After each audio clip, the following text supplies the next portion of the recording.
It's the executive order everyone is talking about. President Donald Trump has banned immigrants from 7 countries for the next 3 months. NKU's political science professor, Dr. Ryan Salzman, is here to break down what that means. And I was taking notes because I was obviously educating myself on what had happened. And some have said that Donald Trump's travel ban fundamentally changes American history.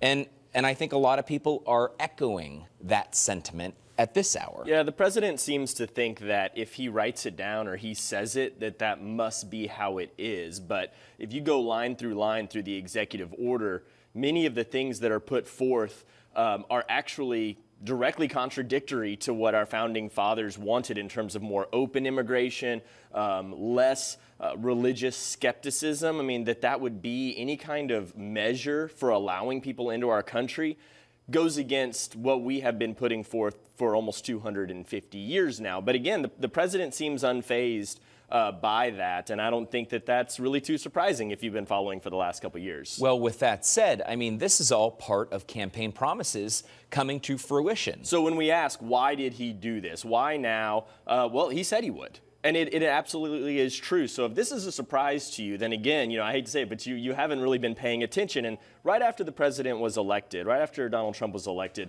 there was this sentiment that was going around which said, his supporters took him seriously but did not take him literally. Mm-hmm. Those who were against him took him literally but did not take him seriously. Well, clearly we should have all been taking him literally, because in the first week he's been in, he has done exactly what he said that he was going to do, even to the point that the courts had to start striking it down. I'm sure that some presidents have taken actions that have been struck down quicker, but I think there wouldn't be very many of them. And he may be the first to have something struck down within his first week on the job. Well, and we're seeing the protests erupt across the country.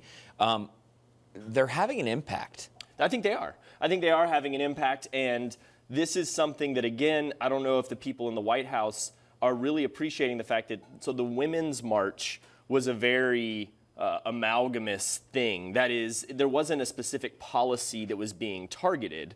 So if Donald Trump had just kind of let it lie, then there's a good chance that fervor could have dissipated some.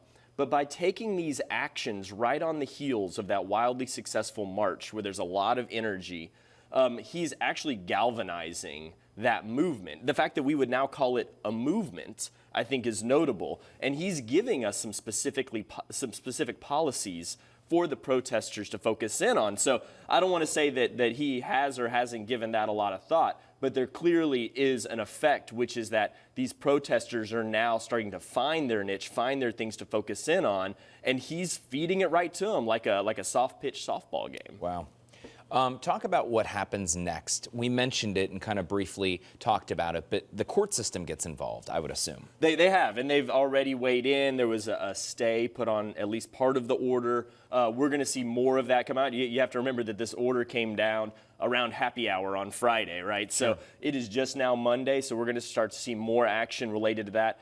There was still uncertainty about who was being detained, how many people were being detained. I would assume that their lawyers have elbowed into those rooms now. We'll probably start to see some more direct challenges to that order, but it will play out over the next couple of days. I have no doubt that the order was crafted by people who believed that it would stand up to scrutiny, but now that scrutiny is going to be applied over the next couple of days, and it'll be interesting to see, will President Trump continue to hand down these executive orders fulfilling campaign promises, or will there at some point be a pause and a deep breath?